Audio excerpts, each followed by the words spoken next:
So what's your name and age? I'm Mark Schueler. I'm 72 years old. Mark, tell me how you got into logging. Well, I was first a student at Evergreen in Olympia, and my funding ran out, and so I needed some work. Um, I had spent some time in Shelton earlier and worked in the Christmas trees and whatnot. And I heard that Simpson was hiring choker setters. So I went over to the hiring office and they said, "Yeah, I guess you'll do. Have to cut your hair." And so we got along. Oh, and the gal at the hiring office said, "We hire you provisionally, and if you cut the mustard, you're on full time. Hmm. Okay, for 30 days, you're provisional." So I decided I was going to go cut the mustard, Hmm. and I became a logger. Started in the hookers, like most folks, and it was high ground logging out of Camp Govey, riding the crummy bus every day. The time when I started, I was over in Olympia, so I was riding a crummy from there to Shelton and then up to Govey and then out to the claim. So it was a long commute, and it was dark when I started and it was dark when I got home. Hmm. Um, I had a wife at the time who put up with it. It wasn't like anything she'd ever seen before, but I was going to school. It was Mm-hmm. a completely different life. Anyway, um, I think I worked in the chokers for, not even a year. Um, and during that time, I had a couple of memorable adventures.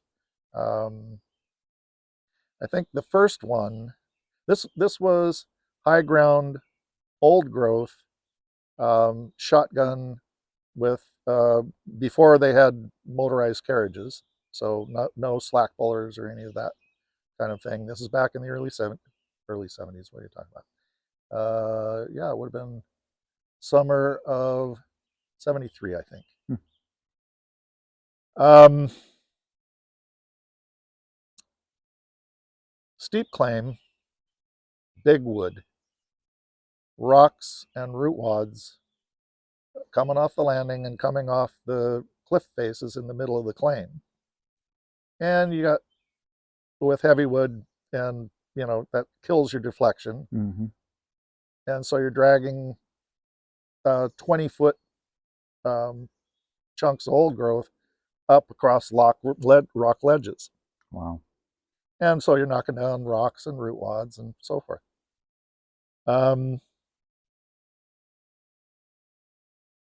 One of the choker setters on a claim one ridge over during that first summer got killed by a root wad coming down off the landing. Wow. Kid, young kid in his 20s. And so I was alert and I knew where I was going all times. I had a spot picked out, and I'm sure most guys do. Um, and I was fairly nimble back then. I was also very light. So it was amazing that I got hired in the first place, but there I was.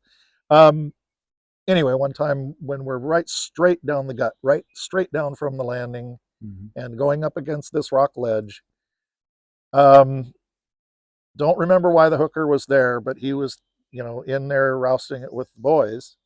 And I think we had 3 choker setters, slinger, and the hooker Mm-hmm. were all in there getting logs and big. And we had stuff coming back. Okay, you break a choker, here it comes. I also, we were at the top of a previously logged claim where it was flatter going down to the lower road. Okay. Okay, so tail holts and everything you want is there for the taking, Mm-hmm. but there were artifacts left. And on this particular turn, I had chosen a spot underneath a great big buckskin root wad and all stretching down the hill. There was a hole underneath it. That was my hole. Anything goes wrong, I'm in there. So it did. Broke a choker, a rock came down, something horrible. And I jumped in the hole, and Yeah. then wham was the hooker. Oh, wow. The hooker jumped in on top of me. I beat him to it by a split second. Wow. That wasn't bad. Um, right around that time, um, I don't know, the whistle crapped out. Not the whistle, but the receiver, I think, on the Okay. yard crapped out. And so our hooker Dan went and got 1,500 feet of whistle wire at the back of the crummy and the cricket, and they put it on me. And he said, "You're a whistle punk now." Attached it to the whistle, Wow. and I went down the side of the claim with my whistle wire to stretch it out down to where the crew was. And I'm about halfway down there, and I still have about 700 feet of whistle wire around me. And I'm going down a little rock face that's bare and, you know, no big deal. But I discovered a bee's nest Oh, in the middle of this rock face, and they discovered me. And so I was tangled in whistle wire, and it took a while to get, get it all sorted out, and about half a dozen bee stings. oh gosh. Horrible. Yeah, memorable. And that was still about 73, That would have been 74? 73, Okay. later in the summer in 73. So you graduated up to being a whistle punk pretty early Yeah, on. I was a whistle punk really plenty quick. Wow. So that's when they knew that I had what it takes to be a chaser. Mm-hmm. You know, Okay. you guys can run a cricket, you can run the other end of the choker. Yeah, okay. You might be able to spool up some coils or whatever. Yeah. So all educational. Um, so I worked in the rigging for a while, and learned how to stay where I needed to be. Learned about where you didn't want to be, which was in the bite. Important lessons for working in the woods. Important lessons for working in big wood and high ground. Mm-hmm. Um, and then somehow or another, our chaser went away. I have no idea who it was, because, when you're in the rigging crew, you never know who's on the landing. You don't know anything about what's going on. You just grab that next turn over there. Mm-hmm. Um, but they promoted me, and I got along with the operator, and he taught me a lot. And we'll get to Henry in due course. I worked for the operator of this particular machine, a Washington 208, with a 110-foot telescoping spar. Um, Learned a lot of things working there. Line splicing, um, building coils and humping them out to the rigging, um, chainsaw work on the landing, all the stuff Mm-hmm. that you need to do. And there were a couple of guys there, the operator and the um, loader operator and his helper would show me how to do stuff I needed to do. And I got along pretty well with my operator, and the rest of the guys, pretty much ignored me. But that's, the pecking Sure. order on the landing. Sure. Um, but they're great guys. They really were. We had a loader operator for most of the time that I was working with Henry. I think it was Ray Johns and his brother. Yep, heard of Ray? No, I haven't. Yeah, he was awfully good. He was really deft. Um, Part of the tribal community at Skoke, Okay. um, and he was just um, so very gentle with everything. You know, um, he made it look easy, and to me, that's always been the mark of mastery. Is um, if they make it look deadly easy, it's because they're that good. Hmm. Do you remember what he was loading with? Oh boy. Oh, nothing fancy. Back in 73, 74, 75, they had really pretty rudimentary shovel loaders. Yeah. right? So just the grapple, okay? It didn't articulate, it didn't do, he knew how to throw it really well. I remember that, right? So he could, you know, give himself a backswing and then Mm-hmm. toss that thing out there and grab what he was going for. Yeah. He seldom missed. He was really very good. And his brother made a great team. I doubt very much that they're doing that anymore. That's a long time Sure. ago. You remember how long those guys had worked there before you came on the scene? Certainly a dozen years or more, probably more than that.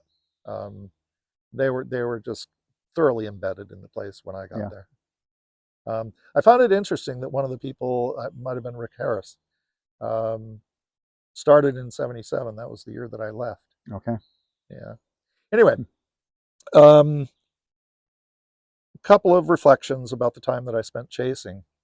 One was, um, it was hard work, it was relentless, and I got in the best shape of my life. Um, and I had a good um, uh, operator who taught me how to work hard and think it was fun. Um, he was real good at that, and it became fun. I've got to tell you, Daniel, that um, it was the only time that I can ever recall wanting to fight. You know, Yeah. I was building muscle. You know, I was probably awash in testosterone at the time, Mm. and I never ever wanted to do anything like that. But man, I was feeling my oats, and it Mm-hmm. felt good to feel. Yeah. Powerful. Yeah. Yeah, That's great. yeah, it was good fun. What else? Um, oh, there's a couple of tales that you need to hear about. One was we did a lot of long reach logging, big wide canyons, things like that. Mm-hmm. So we're on a claim I think roughly in the middle of the South Olympics, or south foothills south of the Olympic National Park, Sure. and we had a big canyon that we were spanning. We had I think 3,000 feet of skyline on the main drum, Mm-hmm. and I'm pretty sure we had 1,500 feet extension shackled Okay. in to get us to the tailhold on the other side. So we had a big Mm-hmm. span and a lot of scope down into this canyon. Mm-hmm.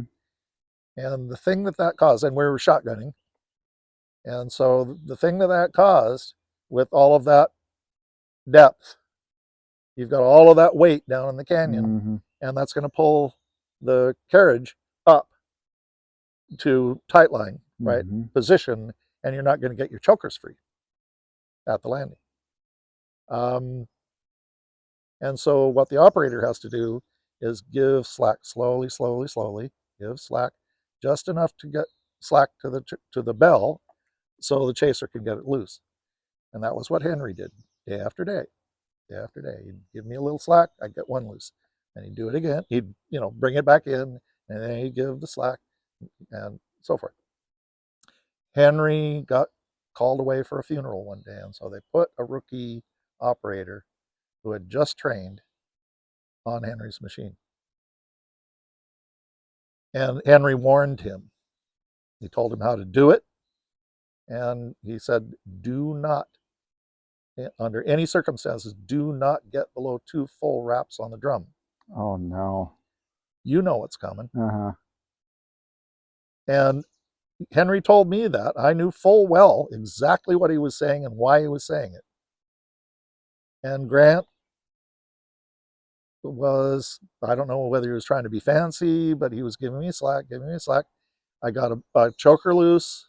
I got another one loose. And then I heard the top shiv start to scream. Mm. And I knew instantly what had happened. Yeah.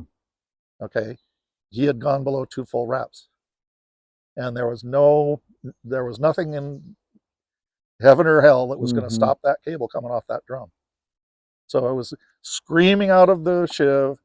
I turned around and ran. I knew there was a great big hole in the cold deck nearby, Mm-hmm. and I was well out of the way of where it was going to come down. But I was in that hole, and I heard the U-boats breaking, the bam, and it was gone Wow. down the Wow. canyon, down the canyon. Mm-hmm. Oh, horrible. Gives me a stomach ache thinking about it. Yeah, you see what I mean. Uh-huh.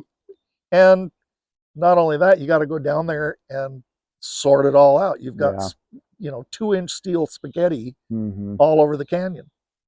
So you Wow. go down there with the haywire. The rigging crew went down there with the haywire, and Henry came back the next day, and Henry went, "Yeah, fuck, I didn't. Sorry, Mm-hmm. No, you're all right. Keep going. Yeah. I told him not to do."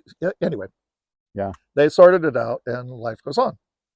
Okay, and we finished the claim, and we went on to other glory. And you guys were yarding with a 208 there. Yeah, Okay.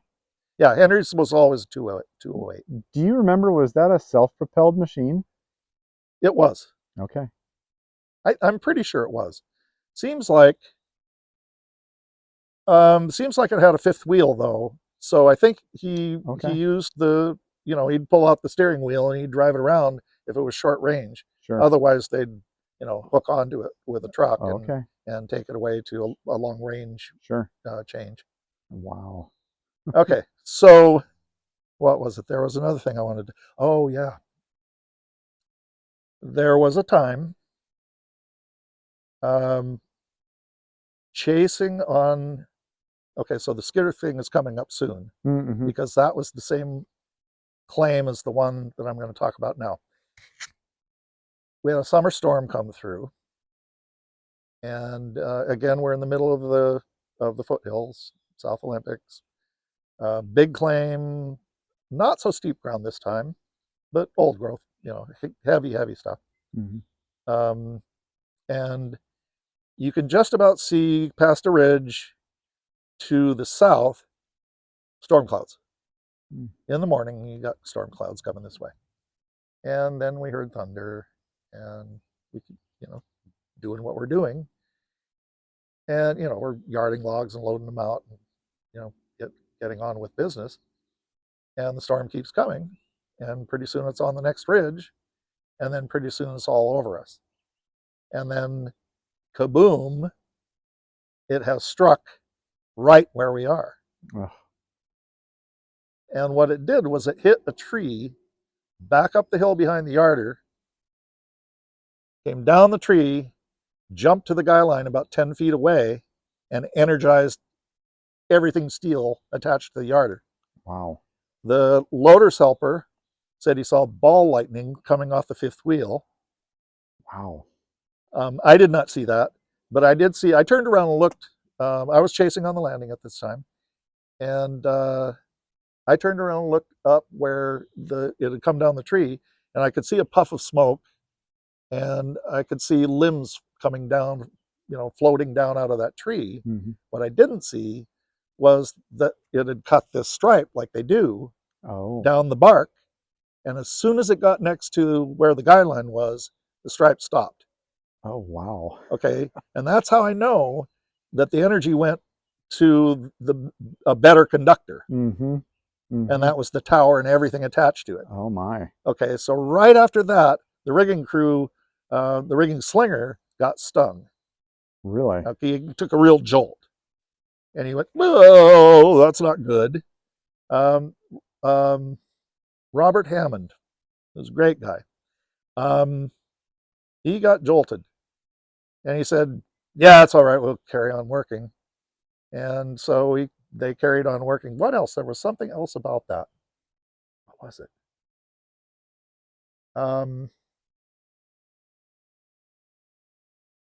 It'll come back to me. So we carried on working, and then he got bit again, harder. And it was raining, and Bob said, "I'm done.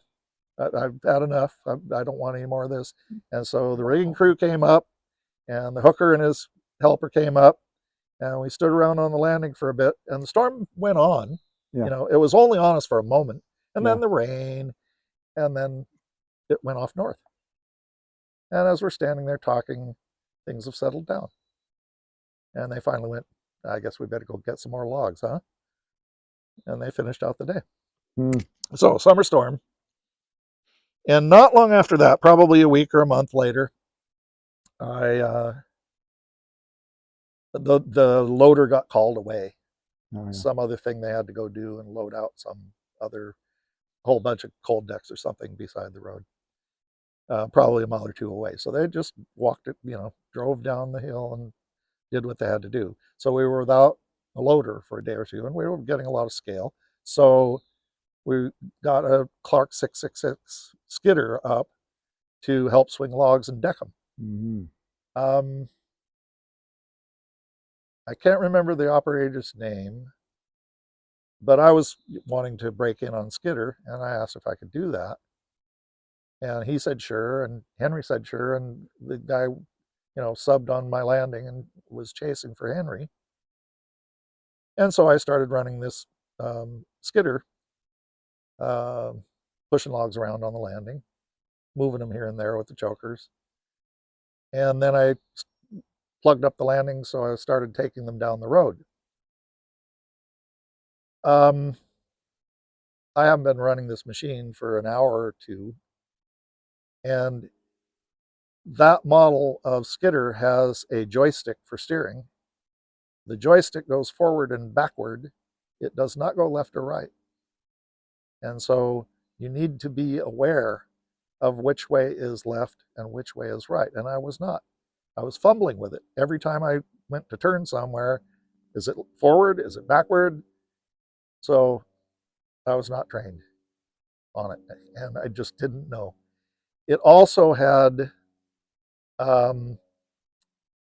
hydraulic controls or hydraulic functions. So everything on the machine, brakes, winches, throttle, everything was hydraulic. Throttle? Anyway, front blade, everything you wanted to do ran off the hydraulic system. Only way to get power from the hydraulics was crack the throttle. Well, I go down the road, I cut loose a turn of logs, I've got it parked, and then I go to drive it down to a lower landing, turn around, come back up. There are all kinds of things that I could have done, but I didn't know how to do. And so this was my plan. I was going to take it down and turn it around, come back up. And then it started freewheeling. I'm going down, and this is a place where there's a curve in the road as it goes down. The next landing is about 200-300 yards down the hill. There's a big rock bank on my left and standing timber above that going up the mountain. There's a big gravel bank going down off the road to my right, and then standing timber, old growth timber, lots of it, big forest below me. And this thing is freewheeling. And I don't know how to turn left or right. I don't know how to drop the blade. I don't know how to do, and I press on the brakes, and of course they don't work. Well, they don't work because I'm not giving it throttle. And I'm a rookie on the machine, and I'm not about to give it throttle when I'm jumping on the brake. So to me, the brakes don't work. I jump on the brakes. Oh shit, they don't work. And then it dawns on me that in 2 seconds I'm going to go off the edge. And in 2 seconds I did go off the edge. And I thought, that's it, I'm dead. I was certain that that was my last moment. As it happened, I fell out the side of the roll cage. I just let loose of everything, and I fell. And I happened to fall between the wheels, out the side of the skidder. Wow. This thing goes over me airborne, and it crashes down into the standing timber, rolling as it goes down through 100, 150 feet of standing timber. Crash, crash, crash, crash, crash. And so I landed on my back, on my shoulders, I guess, and it didn't bother me really very much. But it scared the life out of me, and I ran up that, I floated up the bank, and I ran up the road. I think the guy's name was Wiley. I said, Wiley, your skidder's down the canyon. Oh no. And Henry came out. They said I was a ghost. I'm sure I was. Yeah. I'm sure I was. That was pretty scary. That was a real scary moment for me. Yeah, near-death experience up there on the hill. Goodness sakes. Yeah, that is probably the most scary thing that's ever happened to me. Um, so I didn't train on Skidders anymore. Did you ever get on one after that? No, I did not. That was it. Yeah, I don't think I ever. I don't think, not because I wouldn't or couldn't.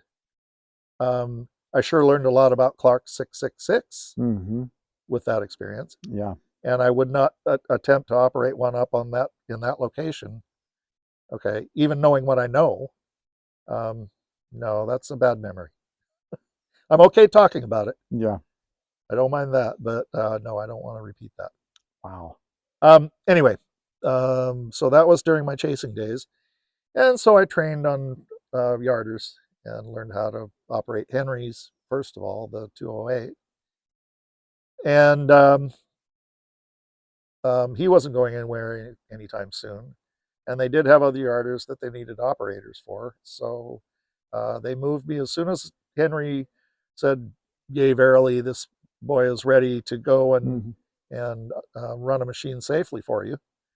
They put me on a Heister tower, and this was two main drums and a haywire drum, mounted on the back of a D9 Cat with a Heister single stage 90-foot square tube with 6 Skyline drums stacked up on either side, right? Mm. And they put me out running that machine. Trying to think if there were any other adventures on Henry's machine, but if I have to, I'll double back. I'm sure there's probably a couple. So how long did you train with Henry before he cut you loose and you could go and You know, I train can't yourself? remember rightly. It was probably a good 5-6 months, Okay. something like that. So you had worked for Simpson at that point when you were training with him for how long, you think? Probably a couple of years. Okay. Well, yeah. Even there still, that's pretty quick Pretty quick, progression. pretty quick advance. Yeah. Yeah, but um, I like to think that I showed an aptitude for um, getting things done with the tools that I knew how to use. Mm-hmm. And I wasn't a horrible yarder operator, as they go. Grant, I'm not so sure about. Yeah. Anyway, so they put me out on the Heister, and I think Jerry Berger was the side rod, if I'm not mistaken. Um, they would move that machine around with a low boy, Mm-hmm. except for short moves, and so I needed to know how to operate the cat part of the machine as well, and walk it from here over to the next landing if it's just nearby, and then rig up and come, and they'd set the guy lines and get everything ready to go. um, so early on, I can't recall any particular adventures with running the Heister. Later on, I had a number of adventures with it. Um, Mm. I think the most significant one was when we were, I think, one ridge away from Lake Cushman. We were up on high ground this time, and near the top of a kind of a flattish ridge, and the ground above our setting had already been logged, and that had been a smaller growth than what we were pulling. Okay. We were pulling out of a steep canyon and a fairly short, skyline to the back end, because it was a pretty tight canyon, but it was old growth again and real heavy stuff. The skyline stumps, on the other hand, weren't great, Mm. and they weren't plentiful. And in particular, there was a spread, kind of like this, opposite a real heavy pull, with poor prospects on both of those Mm-hmm. skyline Mm-hmm. stumps. Art Fitchett was the side rod, and I complained to him. I said, "Art, I don't like it. This is the heaviest pole we've got so far, and I don't like the way this is looking. And he said to me, you just go ahead on her. And so I went ahead on her.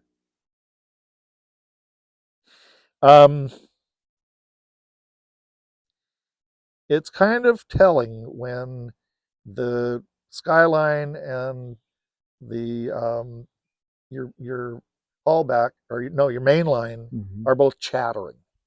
You're pulling so hard and trying to get deflection against cliff faces Mm-hmm. that they're both going. Mm-hmm. Yeah. But that's what was going on there until the Skyline stumps pulled, Mm. and it was slow motion, Daniel. It was just I could see them from the cab. The pole Yeah. is right down there outside my cab, and here are these two Skyline stumps up here. And I could see them both pulling out of the ground as I'm going, come on. Wow. Um, and so down she came. And the tower, um, that, like I said, I think I said before, this is a 90-foot tower, and it was had big, heavy, 1-inch steel flanges at 60 feet, and the last 30 feet had a flange on that, and then it was Sure. bolted together. It broke at that. The bolts broke. Wow. Flanges held just fine. The welds were great, Yeah. but the bolts sheared off, and the tower broke. So the top half of the tower was down the hill, Mm-hmm. down the bank. But all these cables and everything are everywhere around us, Oh and boy. and the rigging slinger cut out a couple of logs from the turn when they finally got it stood back up again. Wow. That wasn't one log. Yeah. That was multiples. That was multiples. Were you shotgunning then? Yeah, Oh man. yeah. A lot of the work that I was doing, both on the landing with chasing, Mm-hmm. and a lot of shotgunning downhill. Now, do you remember on that? So any of those sales that, or not sales because it was private ground, Yeah, but any of those, it was all Forest Service, every bit of it. okay. And when you guys were on any one of those units, how long would they last? Um, Most of them were pretty big. I'd say, I don't know how big, but they would last. A quick one would be weeks, Okay. and a not quick one would be months. Okay. We'd be on a claim. You kind of remember like rough guess on elevation? Yeah, that's a great question. Um, Probably most of it was below 3,000 feet. Okay.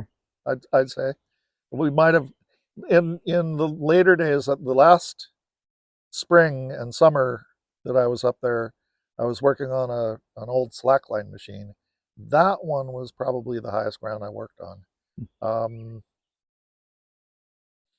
that was probably above 3,000. Not a whole lot, but that was way at the back from Govey. Okay. It was one of the furthest claims from camp that I ever went to. When would you see snow on those jobs? Oh God, that could happen anytime. October, November, Yeah. anytime. And when we saw snow, it pretty much meant we were done.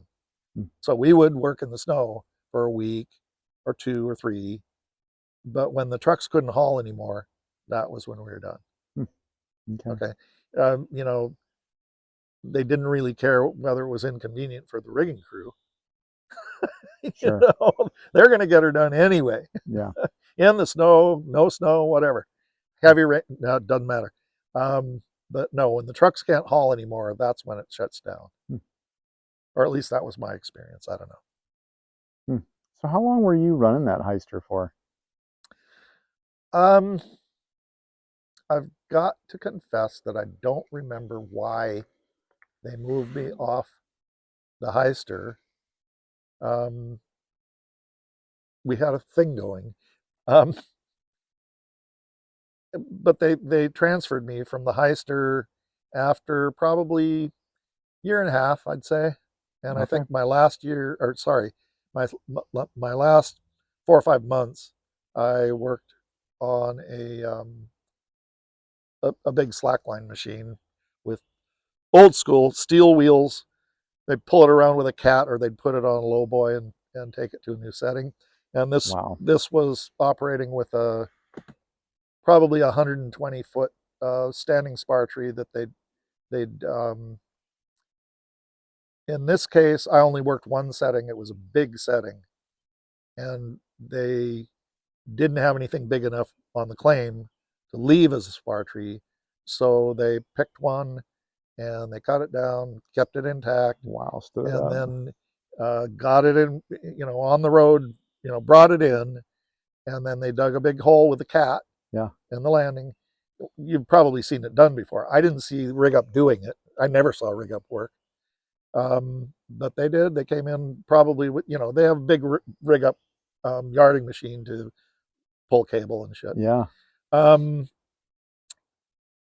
and they stand them up. Wow. They do it with a bunch of blocks and, a bunch of tail holts out in the woods and many blocks and tackles and so forth. And they just pull it up in position and snub it up in position.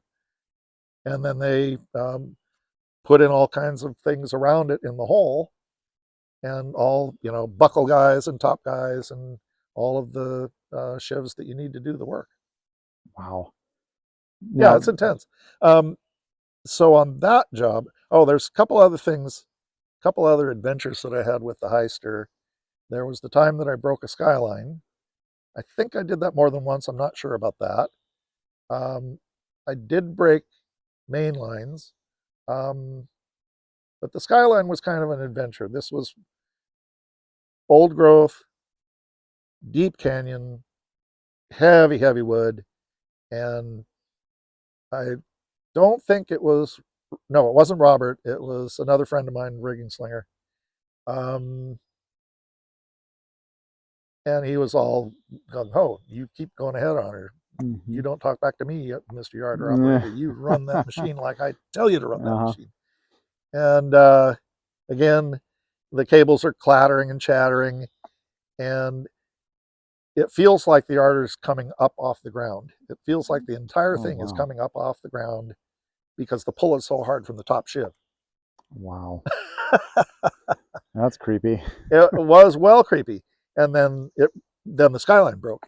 And when it broke, there's an almighty pow, and there's a puff of smoke and sparks. And this thing is a whip through the sky. I'm looking out the cab at this cable as I'm pulling, and I'm concerned because anything can happen now. I'm pulling the yarder off the ground, and 50 tons, by the way. And so I see this snake in the sky, and then all this cable comes down through the shiv. Oh. And it's, coming down all over the yarder. Yeah, sure. And, spaghetti everywhere. And I'm a little bit concerned about this cable landing on the cab, but I think the cab was probably robust enough to handle it. Yeah. To handle it. But this is what I think the story was. This cable is 6 pounds a foot, so it could do some damage. Anyway, it stops coming after a while, and we sort it all out, splice the cable, and carry on. I'm pretty sure that I broke a couple of main lines just pulling things hard. Yeah. And then there was on the slacker, I think one of the goosenecks on the mainline shiv failed, and those things have a safety strap on the shiv. These things weigh half a ton at least. Yeah. And it had a safety strap attached to one of the main guy lines. Mm-hmm. Anyway, safety strap did its job up to a point. Got down as far as the first shackle in the guy line, and the safety strap shackle riding down the line, that blew apart. The one in the guy line was tougher. Oh boy. So I'm pulling, I'm doing exactly what they tell me to do with the signals, Mm-hmm. and this thing breaks. And it's a heavy, heavy pull. This thing breaks, goes down to the Skyline extension. That breaks, and the shiv goes, crash, crash, crash down and through the brush. Yeah. So I like to think of the whole experience as an education in applied physics. Yeah, no kidding. Oh, okay, so I'm curious. Now that, so the slacker that you ran, do you remember, was that a Skagit or a Washington or because, I don't remember. okay. I don't remember. You know, I thought I'd like to go over to Simpson and ask some questions. I'd like to know whether they kept the names of, kept for the public use, the names of some of the people that I worked with, Yeah. and I'd love to see some of the claims that I worked on and that Mm-hmm. kind of information. Um, this is 50 years ago, and my memory is kind of sketchy about.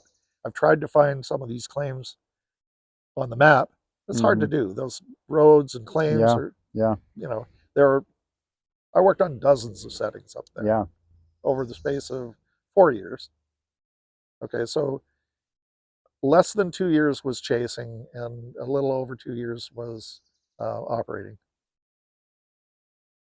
Yeah, I'll put you in touch with Rick too, because he's involved with those guys down there that used to work at Simpson and would, I think they gather every so Do often they? and have coffee and shuck and jive down there Oh in yeah, Shelton. So it, he tried to line me up to go down here a couple of years ago and it just didn't work out. But yeah, remember him saying there's a couple of guys that were side rods that were advancing in years, like in their late 80s, early 90s. He said, yeah, "Man, I've got to get to them before they're, yeah. Oh yeah. they've passed on." So yeah, it's Those were good guys. They were tough guys when they had to be. I remember Dick Johnson was probably the most slack key of all of them, but mhm, he got the loads. yeah, He trained his people. They all did. Okay, yeah, I, um, some of them had their idiosyncrasies. Let's say hmm I remember the time that one of them bucked himself off the end of a log hmm sticking out off the landing. And he tended to get a little excited, yeah, sure. and he ran out there and went, Oh, ah! oh, how far did he fall? Do you Not remember? very far. Yeah. Oh gosh. And there was a time when um, my side rod on the Heister, we had it up on a little knoll. I think it was up on this little hill above a landing that was down below. Don't know why it was up on that knob, but it was. And it was kind of a steep little track to go down off of it. And the, um, I guess Rig Up had brought it down, and Mm, I'm not sure if it was Rig Up or if we took it down. I don't think we took towers down or put them up. I think it was Rig Up that did that work. In any case, the tower was down. Um, it wasn't quite in its cradle properly, so there was an extension out past the radiator of this cat where it had a kind of a Y that the square tube could rest. And not sure why, but I don't think it was quite in there. And the guy lines were really kind of slack. And I think that the tower itself was resting on a kind of a jack that was roughly up at the front of the cat. yeah, Okay, so this is with a wooden, plate with the tower resting on it. sure. And it wasn't quite cradled properly. And if, that, it probably needed to have a proper strap, but it didn't have these things. And my side rod.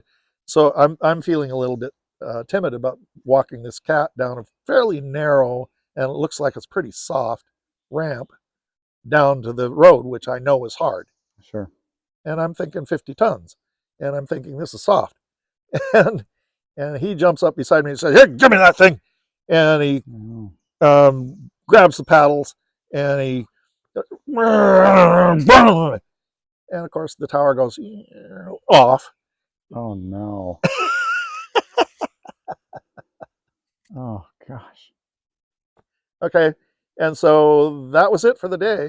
They had to get rig up back up there, and they had to get some equipment up there and get the tower back onto its cradle and get it so it could be moved.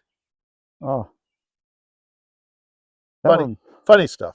that reminds me actually, now that we're talking about roads and things, did you ever bump into Frank Gray when you were The working up there? name is familiar, but I'm not sure that I did. Yeah, okay. A lot of Yeah, I heard a lot of names, but I don't think I ever met Frank.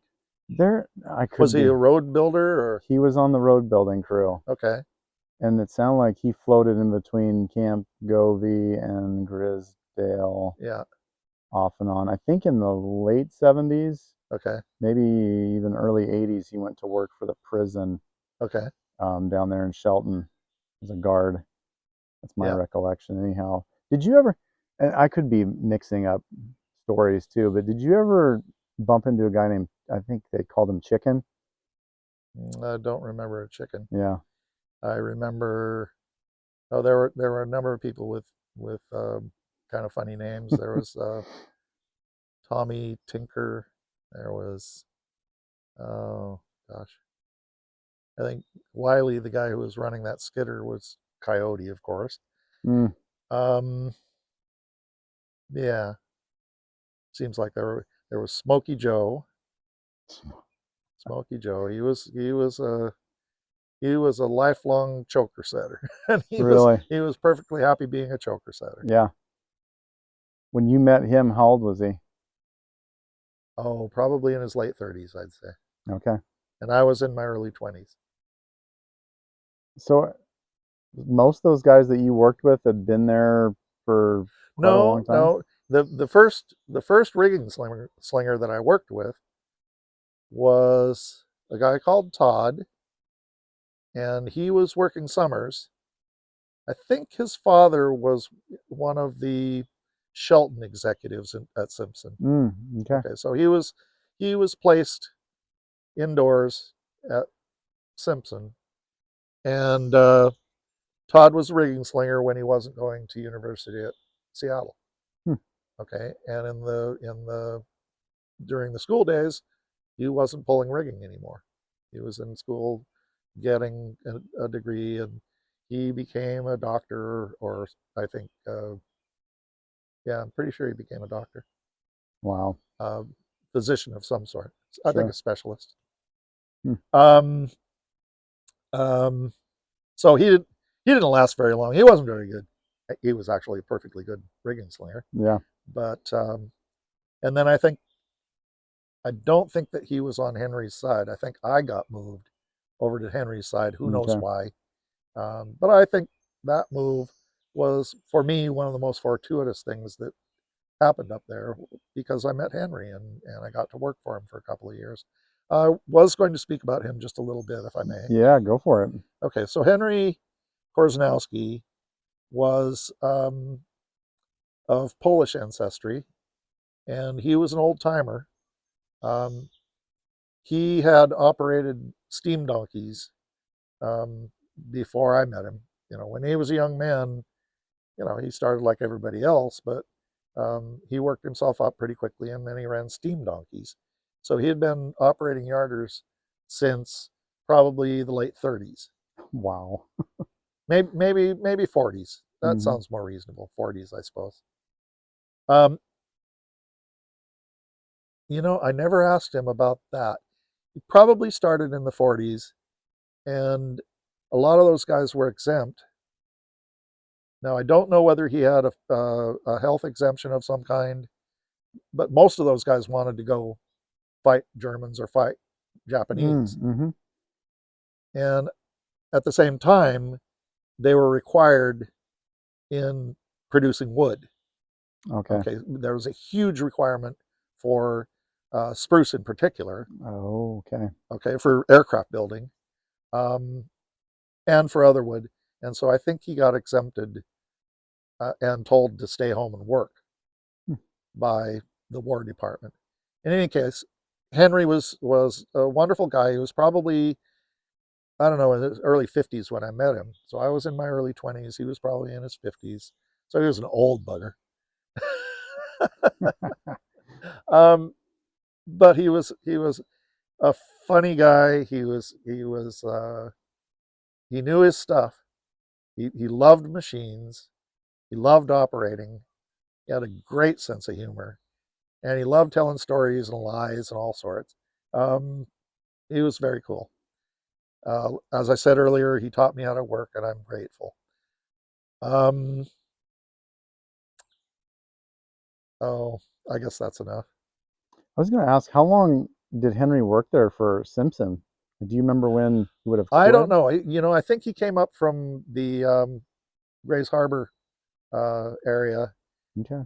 because he used to talk to me about Cosmopolis peelers and all kinds of Mm, nonsense words like that. sure. Um, and I think that he was down in that neck of the woods, Aberdeen, Hmm. someplace, maybe as far east as McCleary.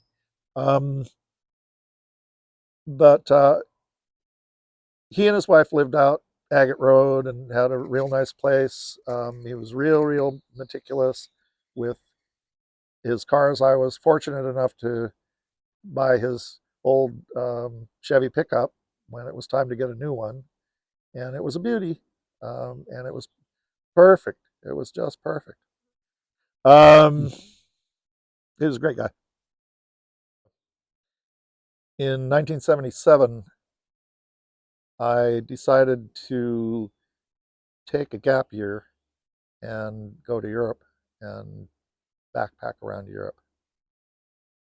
And so I went off and did that. And when I came back, I got a mess of stories from that too, but that's for another time. Um, when I came back, uh, I went up to Hurricane. I came back to Port Angeles. I was staying up in Port Angeles for a while, and I went up to, to Hurricane Ridge and went skiing, spring skiing one day, and I broke my left ankle, Ooh. and that really kind of took me out of the game for about 5 months, something like that. I was in a full leg cast, and it was summertime, and there I was, not going anywhere, not doing Mm. anything. Um, when I came out of the cast, um, somebody really needed a yarder operator out at Ozette, and so I was hobbling around with a cane, and I agreed to go out there.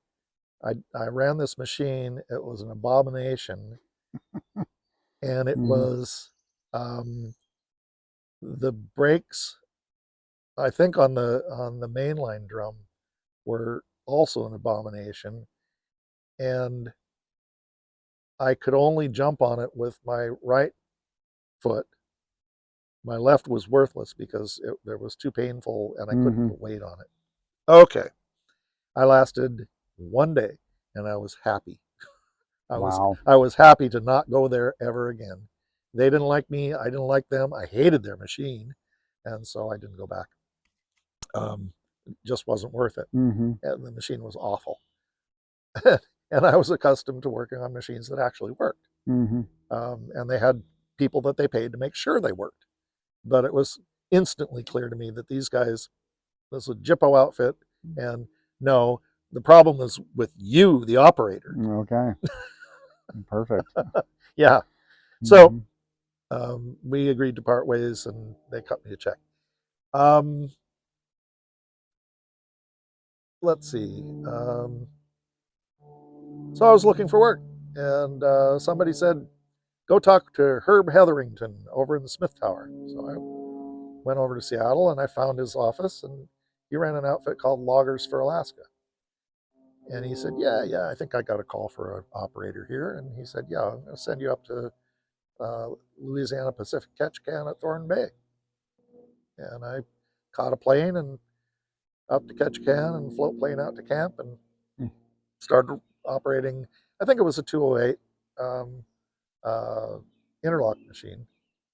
And I ran it for the rest of that season and through the next season, and I think into another when I decided to tramp from there. And I went from there, I think, to Rowan Bay.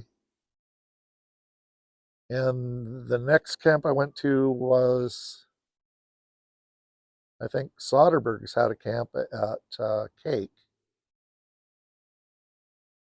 And then I worked, I think that was the last operating job I had in Southeast, was with Soderbergh's.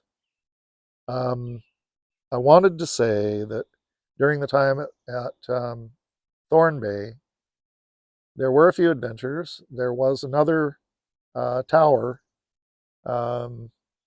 set up that I warned my side rod about, and I got the same response. He said, "You just go ahead on her." Mm.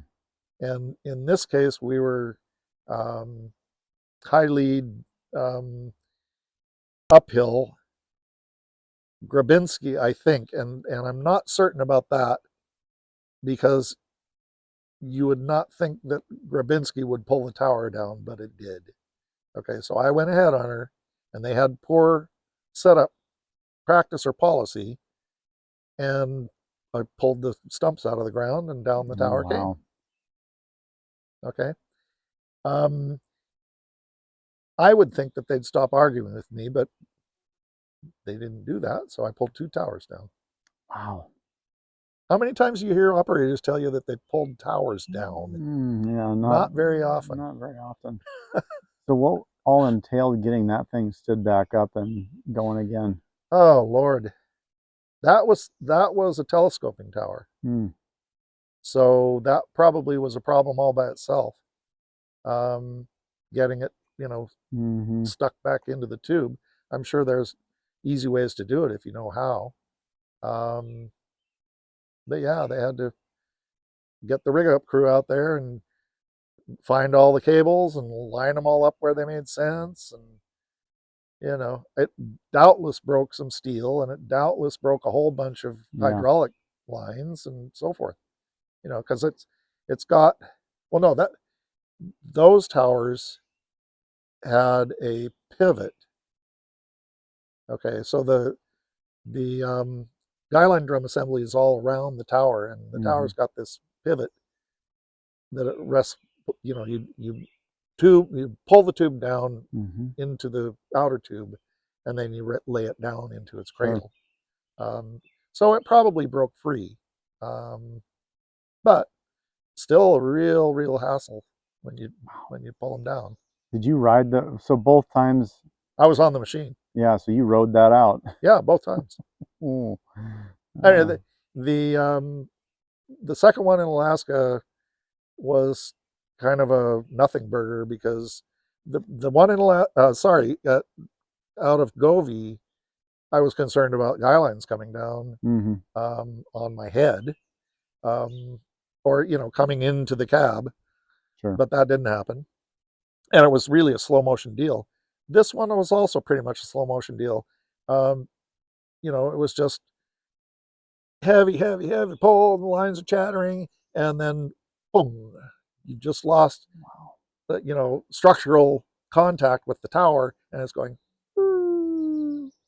just slow fade as the stumps are tumbling down the hill or up the hill, whatever they're doing. Wow. And two, one of the things about Southeast was almost everything that we were logging in was muskeg. Oh. Okay, Yeah. so the ground is porous. There's a lot of water, and so these stumps are rooted in muskeg.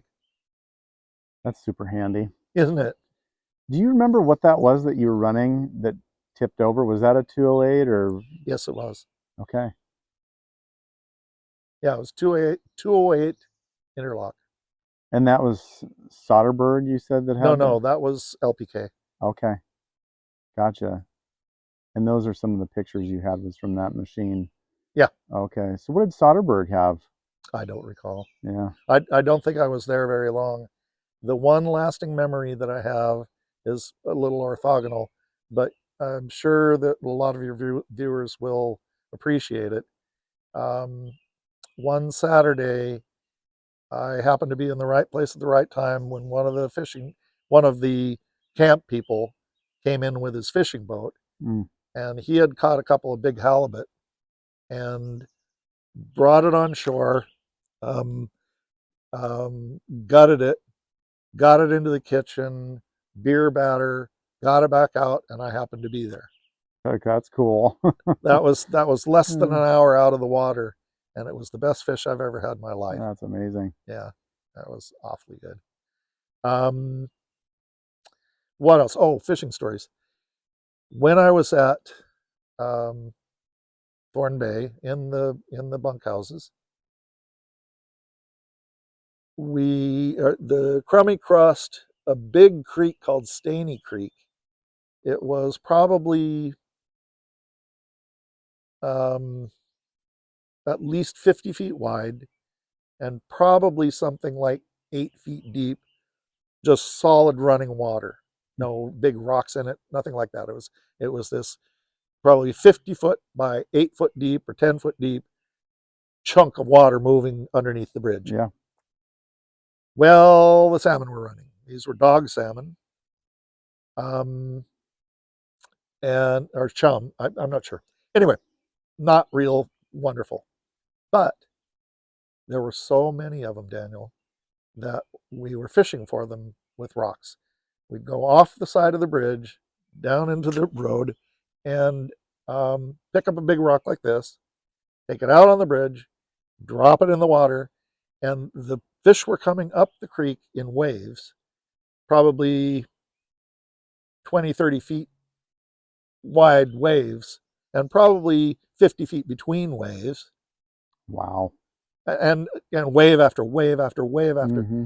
and you they were black. There were so many salmon in these waves, so there was salmon on top, salmon in the middle, salmon in the middle. Wow. So you drop a rock into the middle of one of these waves, and 3 or 4 salmon would float up, Wow. and you just wait for one to come over to the side of the creek and collect them and take them home. That's incredible. Not strictly kosher, Yeah, sure. But it but worked. it worked. And then also, when I think there was a season for crabbing or a Mm. tide or something like that, and a friend of mine at Thorn had a boat and rakes and a garbage can, a clean garbage can, a new garbage can, Mm-hmm. a crab garbage can as it Oh, happens. yeah. Uh-huh. And you just go over there and the water's clear enough. You can see them all running around. You're in about 3 feet of water, and you just go crabbing with a rake and throw them in the can, grab another one, throw them Wow. in the can. They were dungies. That is so cool. Yeah. Oh boy. How many did you catch, you think? Oh, I'd say we probably got a third of a garbage can of Yeah, a bunch. that's incredible. What was like the year range when you were up there? Uh, that's a good question. We'll do a little. Um, that was probably 79 or 80. Okay. No, no, no, that's not right. So 77, I broke my leg. By late 77, I think I was already up there. Oh, And so okay. 78 was probably when we were fishing in Staney Creek and crabbing Hmm. over across the bay. So how far was like the bunkhouse from where you guys were working at there? Oh, there's another story that just occurred to me. Um, oh, it was probably anywhere from 10 to 20 miles, probably something like that. Okay. It's a big Hmm. island. We didn't get anywhere near to transiting the island. Mm-hmm. It's a great big island. Um, it occurred to me there was one. You know how you get a snapshot in your mind, you get a visual of Mm-hmm. something that is just so memorable. One of mine was from the Crummy, looking out the window. There's this um, river creek that feeds down into Thorn Bay, and we're up above it, going by the creek bottom, and it's a floodplain, and there's a mist down there, and there's a mother black bear with her cubs, and they're playing down in this floodplain. You can see them plain as day in the dawn. There's a mist rising from this whole place, and it's a pearly blue and pink Mm-hmm. and so forth. And there they are down in this bottom playing. That was Wow. gorgeous. The other thing that came into my mind was the time that we frightened up a black bear as we were headed back to camp. Now this was on a straight stretch of road, um, probably 10 miles from camp, and it was good stretch, probably a mile or more of straight road, and it's muskeg and brush on both sides of the road, and nothing else. Okay, so trees both sides, Yeah. and here's this bear that's gotten frightened up. I don't think it was on the road, but we scared it as we're zooming up upon it, and it took off running. It's running through the brush along the road, and we're doing 30 miles an hour, and it is pacing us. Wow. Okay, so if you Sure. ever think that you're going to try to outrun a black bear, Ain't happening. don't. They can run way faster. Mm. That was astonishing how fast that thing could move in the brush, and we're on the road. Wow. It was amazing. It was an education. Oh yeah. So do you remember much about like some of the crew that you worked with up there in Alaska? Like, had they been there for a while? Had they Well, I think a tramped? few of them had spent some time up there. Um, I don't really remember very much about any of the people that I worked with up in Alaska, apart from friends who had been already known to me. And I did run Sure. into a few. And the last time I worked in Alaska, it was an old friend from Port Angeles who said to me, "You know what? Let's go set chokers in Alaska." And he was a faller, Hmm. okay, who had unfortunately um, had an accident. He had a stob way up come loose and cracked him a good one and took him out of the game for probably a year or two or three. And I don't think he went Hmm. back to falling. He's still a good man if you want a tree cut down, Yeah. and a big one, bigger the better. Yeah. But um, he got hurt pretty badly, and so he didn't do that stuff anymore. However, he was, messing around sixes and sevens, and he decided to uh, tempt me, and it worked. I decided to tramp with him up to Zarembo Hmm. Island, and we worked for the family that was up there. We didn't stay there very long. They had a terrific cookhouse, and the bunkhouse was really pretty good too. Um, real comfortable. Cookhouse was great. The working, not so much. Um, and one day he had a disagreement with his, I guess, the hook tender. I don't remember why.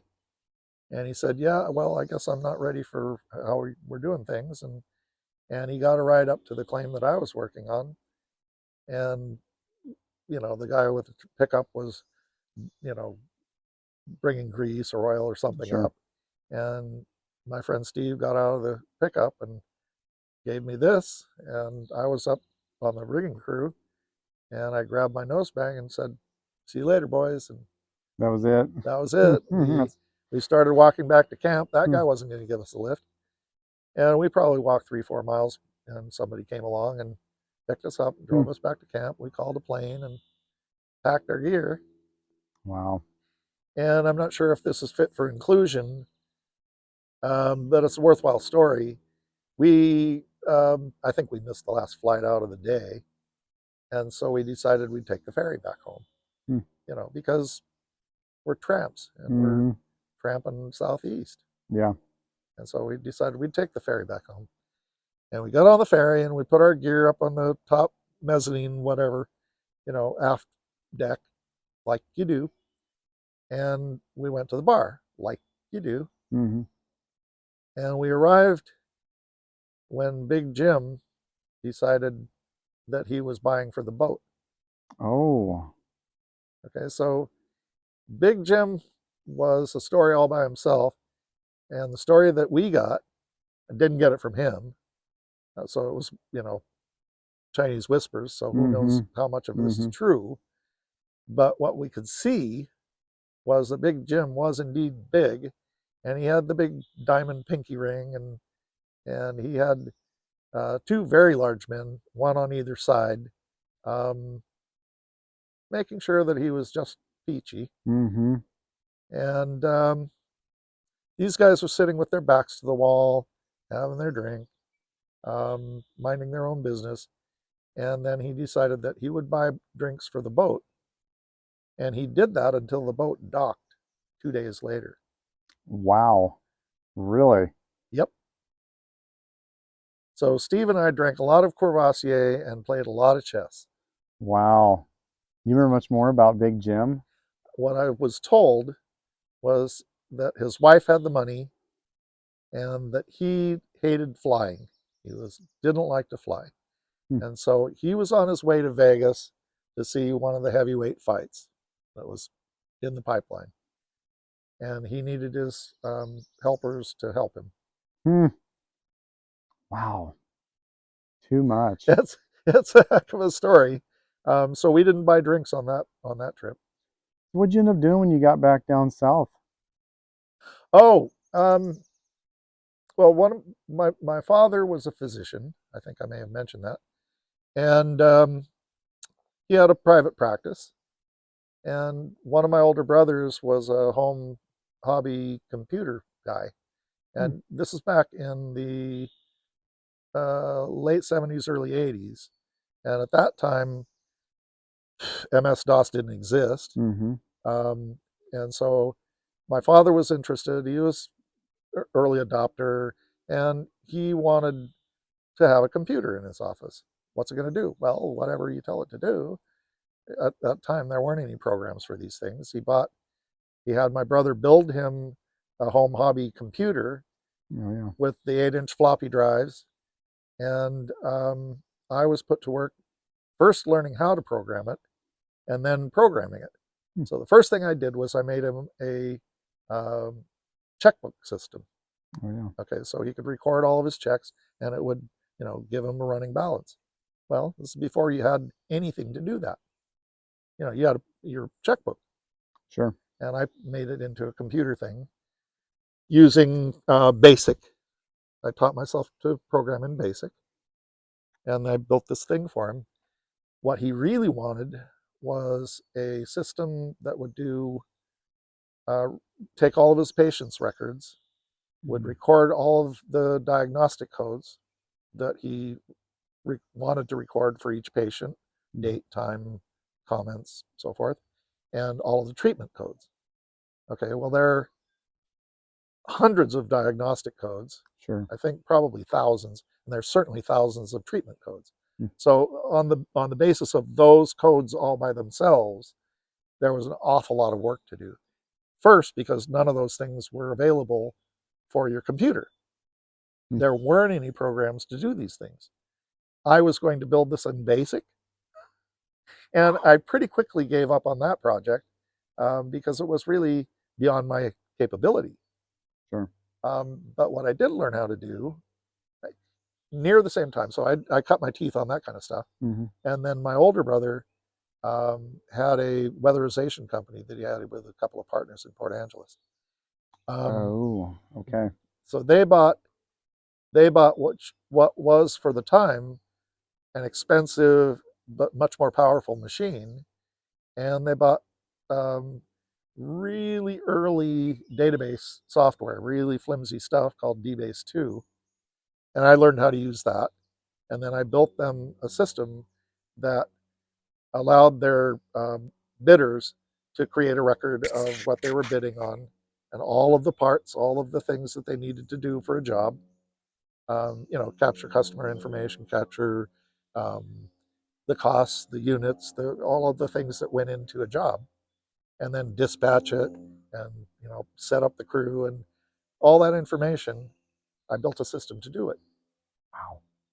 Okay, so that was how I learned how to do programming. well, a couple of years in, while I was doing all that, um, I was in line for a raise, and I told the big boss I wanted a day off, and I wanted tuition paid for part-time schooling at Evergreen, and I wanted a company rig to drive to Olympia one Hmm. day out of the week. So I didn't get a raise, but I did get more college credits Hmm. and an education in databases and building fancier software. So that was really very helpful in my career. Um, Spent a bit of time in Hawaii after that. And then I came back to Seattle and I got hired into Boeing as a contractor. And that made all the difference. I worked as a direct employee at Boeing for 10 years and finished my undergrad in computer science and did a master's in software engineering and advanced up the ranks Yeah. of computing. But I was always just an employee. But at that point, I was doing software engineering and back end database work, building applications. Hmm. So when did So you it's a far cry from the woods. yeah, when did you retire out of doing that type of work with computers? I left. I worked for Boeing for a time. I worked for AT&T Wireless for a time. Hmm. Became a contractor. Worked a number of contracts in Seattle, and then um, things changed for me. I met some people, became interested in web science, and a program that was being run at Southampton University in England, and I jumped at it. Hmm. I decided to go back to school, get an advanced degree in web science, and I did that. And while I was doing that, I met my wife and Hmm. decided to live in England. Too cool. There's not a lot of logging where I am. No, I have a friend that's over in the UK that does cut to length harvesting. Hmm, I don't know exactly where he's at these days, but there is not much going on over there. no, no. Oh, so hey, so touch down a little bit and tell me about when you worked in California. Okay. Um, Again, that was my friend Steve from Port Angeles. Yeah. I've forgotten Okay. how he got mixed up in that thing, but it was a Jippo working in the Sierra on the west side of the mountains, not far out of Fresno, up a place up near a place called Dinky Creek, and Hmm. there a Shaver Lake Hmm. was the area. Um, and it was a small little claim. Uh, Seems like it was a lot of pine, yellow pine, white pine, probably some hemlock in there. I'm not sure. I'm not sure what they were pulling out. Good big wood, you know, Yeah. scale. And they had a real funky old Washington track loader, and they needed an operator. And so Steve called me up and said, "Get on down here. Wow. Got a job for you." How long were you doing that? Oh, I don't think I lasted very long. It was probably September when I went down, and when the snow flew, we were pretty much done. But Yeah. I think we had pretty much finished the claim as Okay. well. So, So tell me a bit about when you were working in California. well, it was a kind of a fun, um, kind of a wacky time. Um, this was a real small Jippo outfit. We were living rough up in the woods, basically. A couple of us were camped out up there. Um, You were living on the job site. Yeah. yeah, I had a big tent. Steve had a oh, I think he had a crew cab and a camper on the bed of his pickup. And that's your buddy from PA. Yeah, Okay. yeah.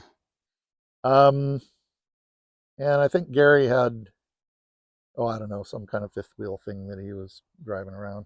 And who's And gay? he came down from PA as well. Okay. And Yeah. I'm thinking he was um, operating a loader, if I'm not mistaken. Hmm. So Steve was responsible for the operators on the show, and I don't even know who the Jippo was. I don't remember the name. How did Steve find out about that group that was needing Well, people? he had a friend who lived in the area between Fresno, a lot of farming area between Fresno Okay. and the Sierra.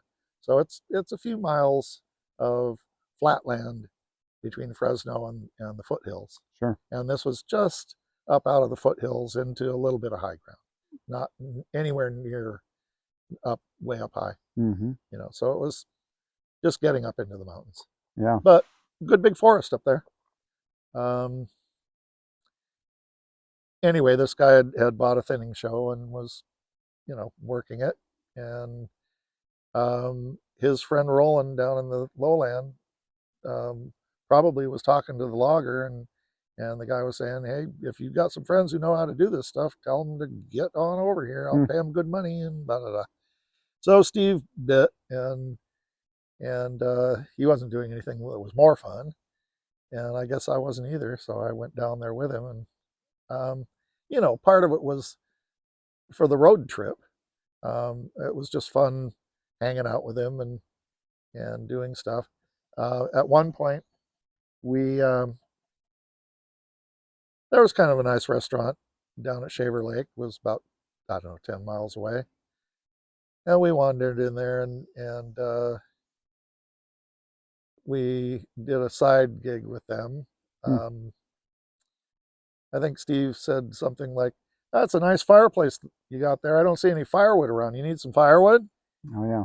And they said, "Yeah, by golly, yeah, you're right. We need a bunch of firewood. You think you could get some for us?" And Steve said, "You think we could get some?" "I think we can." Sure. We've got some saws, we got a lot of scrap, and we've got some yarders and such. Mm-hmm. So and he had his pickup truck. So we put together mess of firewood for them. Yeah. And it cost them a real nice dinner with drinks, and we earned it. It was good. It was memorable. Yeah. We sold a big load of firewood for dinner and drinks. Wow. So now you guys were staying on the job, and you figured that lasted how long? Oh, probably a couple of months. Yeah. A And couple of months. were they this outfit? They just have like a line loader sitting up there on the landing with you and your I Washington? think that's what it was. Yeah. I can't remember quite what exactly they had, but I believe it was a heel boom kind of affair, Wow. and they had contract truckers coming in and loading out. So okay. And it was real seat of the pants Jippo. You've seen it. You know what Yeah. we're talking about. Yeah. Yeah. So It's a hit. and to be fair, that was the second Jippo that I ever worked for, and the Okay. first one was that one day that I told you about. Sure. Okay, so I didn't spend a whole lot of time with those guys, and you can see why they don't get a lot of respect because, well, they're cutting corners and saving pennies every which way they can think of doing, Yeah. and there's nothing wrong with that. It's just it gets a little tedious. Yeah. It's a different mentality. It is. It's totally a different mentality. Yeah. And looking at this Washington, it's looks like it's held together with bubble gum and duct tape And a little bit of baling wire. and some baling wire. So now in the one photo, it looks like you're turning back towards the cameraman because you were running the Washington. Yeah. And it looked like you had some, I don't know, it was like some pine fronds in my yeah, hair. yeah, that's it. Yeah, it was like that. Yes, it was Okay, that yeah. kind of thing. So you guys were goofballing around. We did do some fooling around that I'm not really very proud of. Mm-hmm. I can remember bringing, I think, at least Steve into the landing on the rigging. Yeah, That kind of nonsense. yeah. Oh, gee, a lot of people Not did strictly kosher. that. Yeah. But that's way outside the statute of limitations. California. Yeah, California. Yeah. And I could just be making this stuff up. Too. Yeah, this could. Well, there's plenty of literature out there that talks about how much of a percentage of what loggers talk about is BS. So I'd like to see it. yeah, yeah. Oh, I that's don't good. remember the exact numbers there, but there's a Oh yeah, pretty I'm good sure there's a percentage. healthy Yeah. percentage that fits that criteria. Like all out of all the people that you've talked about that you worked with, like spanning these years working for Simpson and and tramping around Alaska and then working with that group in California and whatnot. Like you talked a lot about Henry being very influential for you when you first went to work out in the woods. Is there anybody else that sticks out? Hmm. Well, um, I didn't have longevity with most of the people that I worked with. Mm-hmm. Um,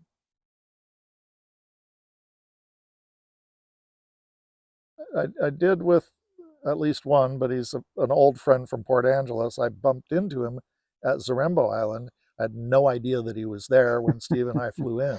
Sure. And there was another friend at the same camp at the same time, a guy called Robert Fudge. Oh Um, wow. he was there, and he's, I think, been in Ketchikan ever since. Hmm. Um, those are fun things. Trying to think influence. Um, yeah, I just didn't have the continuity, and gosh, that was better part of 50 years ago. Yeah. Um, but I have to say that one was Finley Hayes, Hmm. and he was a close family friend. Um, I admired him a lot, and I read his material in Logger's World and so forth. And um, um, yeah, he was an influence, and I knew him and got to spend some time with him, you know, and that was good. Yeah, he's been the influence for why I do what I do with Yeah, capturing I stories. can only imagine that he would have really enjoyed your work, and I'm sure I'm dead certain that you would have really enjoyed talking with him and Gene. I know it. Uh, Yeah, I know it for a fact. You would have really enjoyed spending time with them. yeah, I'm sure I would have. It's too bad I Yeah. missed out on that by quite a few Let, years. can I ask questions? Yeah, go for it. When did you start working in the woods? Would have been about 2002-ish. Okay. I started, I can't remember exactly because there was a couple different things going on, Mark. I had some friends, Jason Bowling, Steve Bowling, and and Sam. I've heard that family name Yeah, um, on Vashon, I think, as well. I believe there's some out there too. Hmm. These guys were all from Brennan, Hmm. and I worked for them. Like I wasn't even out of high school yet, setting chokers for them and chasing and Okay. running Skidder. Where here, Brennan area? Yeah, right in Brennan. And then Okay. they did a lot of work out in Harstein Island, Hmm. down around Shelton area. Hmm. And I worked for Steve out in McCleary. Yeah. And kind of in between there, I worked for Don Kroll as a choker setter for Yeah. his tower side. And then that's kind of where that all started at. And I kind of, Okay. So when did you start doing this? so the video interview stuff and Yeah. I guess YouTube, I started YouTube back in 2000, I want to say 2007, Okay. 2008. And then I didn't really start the interviews until about 2016, Okay. 2017. Okay. Actually, I just bumped into the guy, my first interviewee the other day, Connor Hafner, and I think he's a rigging slinger for Mason Kroll. He's the son of the man that I first started tower logging with. Okay. And that's yeah funny. Anyway, they just work right above my house there, Okay. so I on the my on the weekends I'll wake up and hear those guys working, and so I've been meaning to go up there and visit their job site and video them working, but hasn't Hmm. happened yet. So Well, you better get up there. yeah, I know I got to get up They're there. going to wrap it up and drive away. Yeah, well, they're logging a burn with a 110-foot tubed Skagit now, and then they got to go up top, I guess, and get 100 acres up there. Okay. So it's not old growth. It's maybe 90-year-old wood, but it's chip and saw size and Yeah. nothing to write home to mom about. But Yeah. you know, But it's got to get out of there. but it's got to get out of there. And watching that stuff work and the logs come up the hill is interesting to me. So Yeah. yeah. And tell me, how, what inspired you to start doing the interviews? Um, so I first started thinking about it when I was logging in Australia. In Australia. Back in So East Coast? What it, had to be? yeah. So that was Blue Mountains? it was below that. I was down in Okay. kind of where they filmed that Man from Snowy River movie I haven't seen that. in Chumit, Oh, so kind of below Canberra, okay. outside of Sydney a ways. Yeah. And I was log hauling there, and then the guy I was working for, he had a tower, and my truck broke down, and so How I long did you live there? it was just under a year. I was Okay. on a work travel visa, and I had to Wow. kind of jump in So you'd between. already been working in the woods and you managed to gather in a choker setting gig. Yeah, I just Awesome. it was kind of funny. I bumped into these guys working on a Saturday. My girlfriend and I just got in from Tasmania, Yeah. and I was just about out of cash. And I bumped into him. I said, "Hey, here's my resume. Do you got any work for loggers or whatever?" And he said, "Well, I don't need anybody right now, but I might have a truck driving job." I said, "Well, I have a CDL. Just give me a call or whatever." And I went and drove log truck for him. But then um, he needed a guy to work as a choker setter Yeah. and run his yarder for a few days, or I can't remember. It might not have been that Doing long. both? That's insane. Yeah. So I jumped around, and it was funny because him and his brother ran the operation, Yeah. and he was the yarder engineer when they did that, and his Yeah. brother was the breaker out, the choker setter, Yeah. and they were funny to hear them argue, and they were Kiwis, Yeah. so Kiwis they were logging in Kiwis Australia. logging in Australia. So What's up with that? I don't know, they Oh, decided that's that they funny as could hell. get better contracts over there in In Australia. Australia, that rather than in Yeah, Kiwi. and so they went and they did that, and it was so funny hearing those guys I'll argue about bet. stuff. Oh my gosh, they were a riot. So, but Okay. yeah, that was how that was where all that came about was, Yeah. but yeah, it was fun stuff. And then went and worked for them in New So it's Zealand. mostly pretty small wood. It was it wasn't super small. I think like this alder grove we're Yeah. in, some of the bigger alders was the average piece size for this radiata pine, Okay. and it was anywhere between 30 and 45-year growth, Yeah. and it So a grew. fast growing tree. It was very fast growing. I've been told they have um, a a twice a year growth cycle, I guess, Okay. Wow. and so some of the piece sizes were over 3 feet, but not very many. Okay. But usually, I don't know. Well, that's respectable. Yeah, it was. I felt like I was hauling old growth for over there, but it was Yeah. fun. Yeah. I I've been to Australia and to New Zealand. New Yeah. Zealand back around 1980 or so, and then I was at a conference in Perth back in 17, I think, Okay. and a friend and I flew from there to Sydney, and we got a car and we drove up the East Coast Yeah. and visited a friend south of Brisbane, Yeah. and did some day tripping around Yeah. his place, and then drove back to Sydney. One of the best memories that I have of the drive back was we took the interior highway, Sure. as we took the coastal road going Mm-hmm.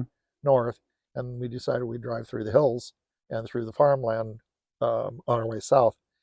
And we were up in sort of low foothills, rolling foothill kind of place. Um, and there was a real tall stand of um, some kind of hardwood, don't know what it was, but there was a bird, there were a bunch of them, that sounded like a bell. Did you ever hear anything like that? That kind of sounds like kookaburras almost. I don't think I don't think it was a kookaburra, but it was a real ringing, Hmm. and there are a zillion of them, and so it was just this magical Well, that's fun. sound that they made. Um, I recorded it, but I'm pretty sure this phone It's doesn't go back that not far. alive anymore. Yeah. Yeah. Um, Hmm. yeah, no, that was Wizard, and I really had a good time in Australia. I really had a great time in New Zealand. Oh, they're fun Love to go places. back to both. Yeah, they're Uh, fun. Where were you at in New Zealand? well, I went with friends who had relatives there, Mm-hmm. um, um, guys from high school that I knew way Yeah. back, um, and they had rallies in Auckland and in Christchurch, Okay. and so we went down and visited their Uncle Graham and Aunt Ines, Mm. um, and we rented a van, and there were, I think, 5 or 6 of us, and we drove south down, I think, through Dunedin and Mm. across the mountains, Lake Tano, Yeah. um, Arrowtown, out to the west coast and north, and then up over the mountains again, um, and back to Christchurch. We took, I think we took a road trip. How'd that work? I'm not sure how that worked. I think we drove a car from Christchurch to the north end of the South Island. We went to Oh. Polaris River, camped out there for a couple of nights, and floated the river. And then we took the ferry across to Wellington.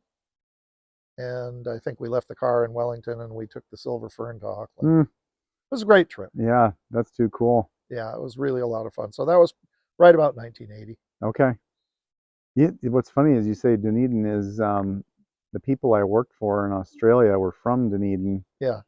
and in 2016, late 2016, I went and worked for them in New Zealand Oh, yeah. and lived there for less than a year, just under a year was there, And that and was work visa as well. yeah, work visa. Work And this was visitor. actually, I wasn't there on a visitor visa. I was there on an actual work visa, and it was,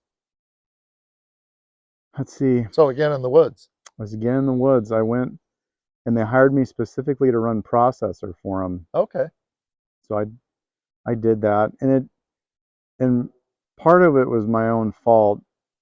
They were having some trouble within their company, and my wife's dad had just died here, and I could have stayed on and ground it out with them, and I kind of thought, I'm just sort of ready to go back home Yeah. to America. And so I hit the road and came back over here. But we were living just outside of Wellington, in Masterton is where we were at. Uh-huh. And it was interesting. It's very interesting um, um, forestry there, the way they did that. So it's a managed forest. They plant the trees, they grow the trees, they harvest the trees, the whole deal, Yeah, the whole life cycle of yeah, the forest. it's all man planted. Yeah. What I was involved with, and Uh-huh. we were subcontractors working through a um, I don't know, private company that, like a land management company, that they had, I think, 3 or 4 more loggers, and they managed farmers blocks, and it was all steep stuff. These sheep farmers had tracts of land that was too steep for the sheep to ever use. And the government came in at one point and said, hey, you should take this land that right now isn't usable and plant trees on there. Will help you with getting set up for it. And you can harvest the timber in a certain amount of years and you'll actually get some yield out of this, whereas it's not doing anything for you now. Right, right. And so that's what we were doing. We were going and harvesting the timber for them. And it was just, So was that clear cut or was that thinning? it was all clear cut. I know they did a Okay. little bit of this outfit. It was Farm in Turkington was the company that we worked through, but they would do like forest management where they believe they did thinning, but all we ever did was clear cut. The guy I worked for had a digger with a cutting head and a skidder and Huh. a dozer and some processor and some forwarders. But it was all cut to length. I think the longest thing we cut was 30 feet long down Yeah, to like, I think 9-footers. I think is probably the shortest thing we cut. yeah. So it was an interesting time there. And I have to ask, you said that the the forest was on fairly steep ground. Yeah. How do the processors deal with that? Well, They're track mounted, aren't they? yeah. So this we had one of the sons was a hand faller, and so he would come in and work 3 or 4 days out of the week hand falling, and then he would jump in a digger and go and swing wood for the skidder, Okay. or they would shovel log it. And the machines they used just had like 5-point harnesses in them, so they could go up real steep stuff and grab the wood Wow. and throw it out down to the Wow. landing. So it was pretty hairy. I'll They bet it was. yeah, I'm glad to not But be doing that. and do they roll them? They didn't roll any while I was there, but I think that the cutting machine had been rolled a couple times, Yeah. at least put on its side. Yeah. Um, and yeah, they had, like I said, it wasn't a leveling cab, and they Yeah. had like a racing harness in there so you can stay glued to the seat. Yeah, yeah. It was. I'd much rather be in a yarder pulling logs uphill than having to go side hill with one of those things or Oh, whatever. yeah. Howdy. Yeah. A friend of mine, he wasn't doing logs. He was, I'm not sure. I think he was grading or road building or something of that nature with a good big industrial strength cat. And he was a good hand. He was a hell of a guy. And things didn't work out. Mm-hmm. Um, we lost him a long time ago. Yeah. And I was shocked because I knew how good he was. Yeah. Um, but he tested the limit too far, Yeah. Yeah. It's a and shame that when that happens. happens. So you can appreciate Yeah. that kind of thing if you work around that kind of thing at all. You can say, I don't think I'd go that far, Yeah. or I could do that. That'd Yeah. still work. Here's the physics. Mm-hmm. Yeah, that's right. Yeah, I'm glad to not be having to go on the steep hillsides anymore. That's great.